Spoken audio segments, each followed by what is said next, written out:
પ્રણામ મિત્રો. જ્ઞાન અને ગમ્મત ની વાત રજૂ કરે છે મારા પપ્પા શ્રી બસુભાઈ ઠાકર. જય માતા, જય માતા, જય માતા, જય માતા. બેટા, એક જુનાગઢના સાધુ ને એક વ્યક્તિએ એવું પૂછ્યું હતું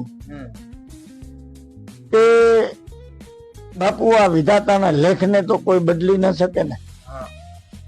તો સાધુએ એવું કીધું કે ભાઈ, આ દુનિયામાં ત્રણ વસ્તુ એવી છે કે જે વિધાતાના લેખને પણ બદલી શકે. તો વ્યક્તિ પૂછે છે કે સાધુ બાપુ, એ કઈ વસ્તુ કે જે વિધાતાના લેખને બદલી શકે? તો સાધુ એમ કે છે કે પેલું તો તમારું તપ.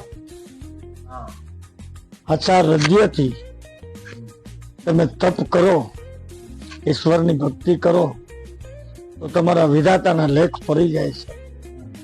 અને બીજું કે તમારા સાચા સદગુરુ હોય અને જો એના આશીર્વાદ મળી ગયા તો તમારા લેખને ફેરવી નાખે. અને ત્રીજું કે જો તમે તમારા માવતરની સેવા કરી લીધી અને એના આશીર્વાદ લઈ લીધા તો પણ વિધાતાના લેખ ફરી જાય છે. માવતરની સેવા તો જેના નસીબમાં હોય ને એને મળે. બહુ ભાગ્યશાળી માણસ પોતાના મા બાપની સેવા કરી શકે છે, બાકી સેવા નથી થતી. મિત્રો એટલે જ કીધું છે કે ભૂલો ભલે બીજું બધું, મા બાપ ને ભૂલશો નહીં. મિત્રો, આ વાર્તા તમને નાની સારી લાગી હોય તો પ્લીઝ ચેનલને લાઈક કરો, શેર કરો, સબસ્ક્રાઇબ કરો. જય માતાજી, જય માતા.